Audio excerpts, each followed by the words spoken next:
1, 2, 3, 4. Yeah, yummy. Are you ready? Meatballs.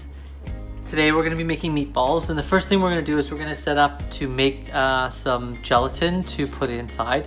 So you can buy gelatin in these packs here. These are half leaves. You're going to take 2 of these little pieces. I'm going to put them in some cold water. You want to make sure you put it in cold water to soften them up, and they need to stay in there for about 5 minutes to soften. Don't get the other pieces wet. Keep them in your packaging so that they will stay good for you. And then after they've soaked for the 5 minutes, you're going to squeeze out the excess liquid, which I'll show you, and then we'll use these in our upcoming meatballs. So while the gelatin is soaking, we're going to prepare some bread and buttermilk.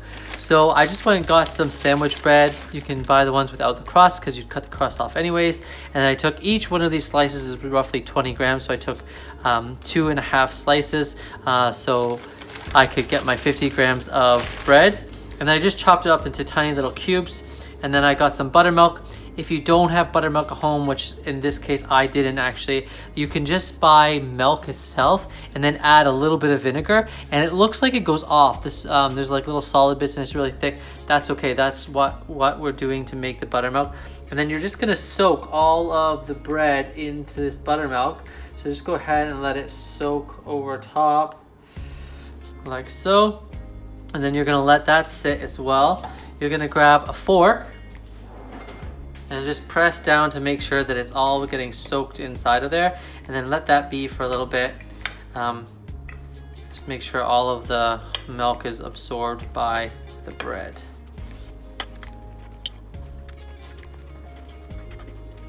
So while the gelatin is soaking and the bread is soaking up that buttermilk, I'm gonna go ahead and I'm gonna make a little bit of chicken stock. So I've got my pot here. I put a 1/4 cup or 60 ml of water inside. And then if you have some chicken powder, you can go ahead and just sprinkle maybe like a 1/4 teaspoon of some chicken powder, up to half, okay, for some flavor. And then you're just gonna bring that to simmer so that we can melt the gelatin in it shortly after.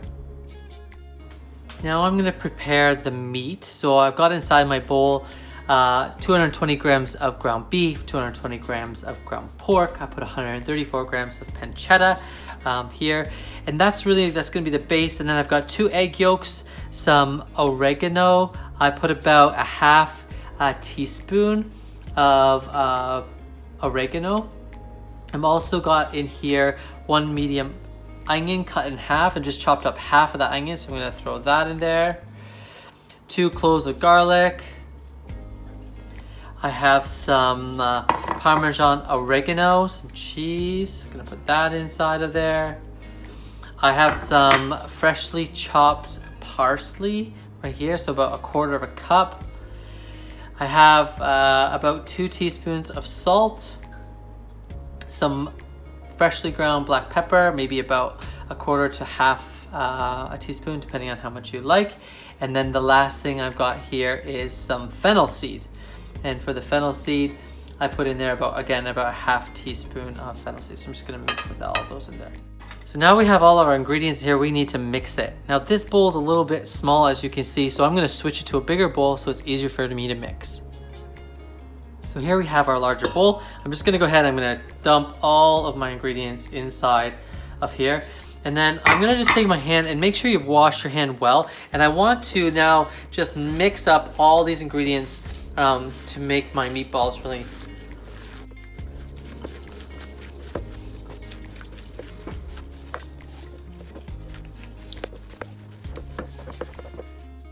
As you can see, the meat's all well mixed. When I'm mixing, I'm really letting it squeeze through my fingers. And now I'm gonna add in my soaked bread. Just dump it all inside of here. And then continue to mix that up. Our gelatin has had enough time to sit. It's been about 5 to 6 minutes, I think. And so now I'm going to next remove the gelatin out of the water and add it into our stock. And the stock needs to be warm so that it will all melt inside of there. There we have it. So I'm gonna grab this out. You can see it looks like jelly. Just squeeze out the excess water. You see here. And then what we're gonna do is we're just gonna put it into the hot chicken stock. Let it melt. Just swirl it around in that warm stock, and then we're gonna pour that inside of here as well.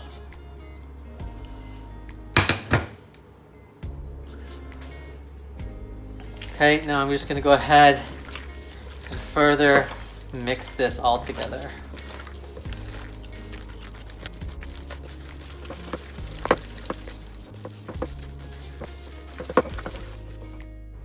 Now that our gelatin and everything is in there, it's fully mixed, we're gonna take it out. I'm just gonna put it back into this smaller bowl that we had earlier.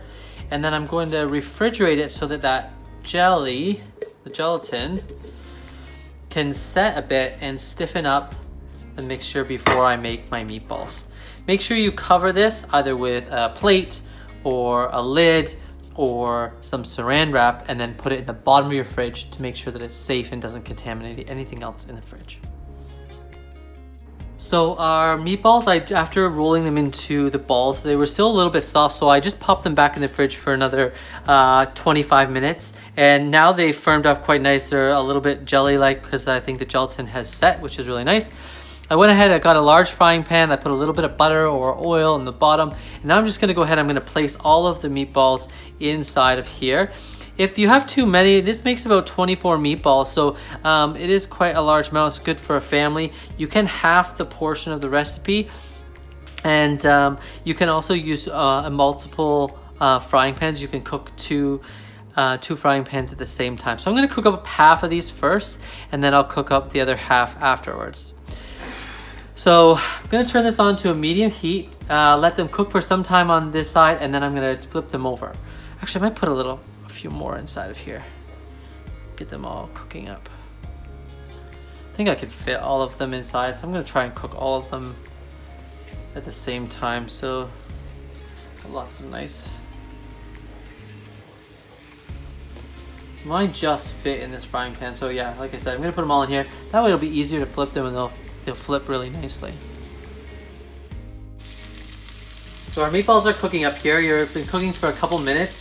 You want to make sure that you turn them every few minutes so that they don't burn on the bottom. So just go ahead, grab a pair of tongs or a pair of chopsticks, and then flip them to one side. And there's quite a few meatballs in here, so it'll take you quite a while to get them all flipped. And by that time, it'll probably be ready to start flipping them again on another side. So as these are cooking up, you can also give the frying pan a little bit of a shake. They'll move around. That may help you a little bit. Just be careful that they don't all break and fall apart. You want to try and make sure that you're maintaining the shape and the balls inside the pan.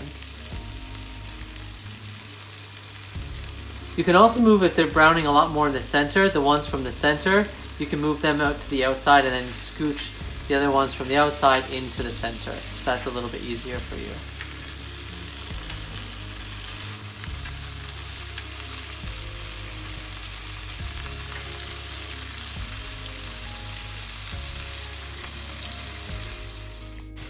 So as we are cooking these up, I want to just have a quick little talk about cooking. So how do we know when our meat is done? Well, one of the telltale signs is using our senses, obviously. We can look by the color of the actual meat itself. So sometimes when we're cooking, we'll just strictly use this. But other times when we're not sure, what we'll use is we'll use a thermometer. So if you have a thermometer, go ahead, get it out, turn it on. Make sure you know what you're reading, if it's in degrees Celsius or degrees Fahrenheit. And when you're cooking things like poultry, you should never cook it below, it should always cook beyond 75 degrees Celsius. Beef should be cooked at least to 65 minimum. Remember we talked about the danger zone the other day, and the danger zone being between 5 degrees and 63 degrees Celsius. We want to make sure we get just beyond that to make sure our meat is safe for us and we're not going to get sick from eating it. So when you think your meatballs are getting close to being done, we can go ahead and use this. But we're not quite ready yet. We have the ones on the outside that are taking much longer to cook, so we have to make sure that we remember to switch them around.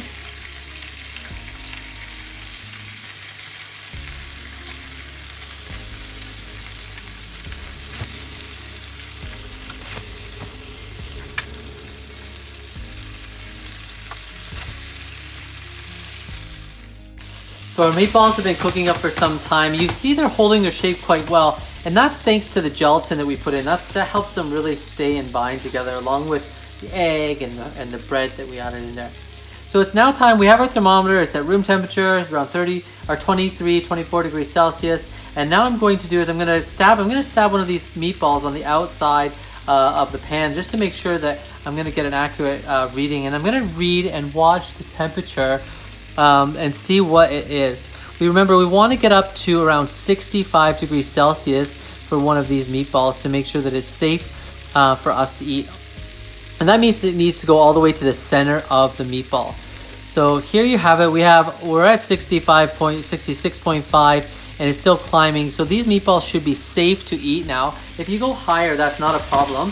Make sure they're not burning. The color looks wonderful on these.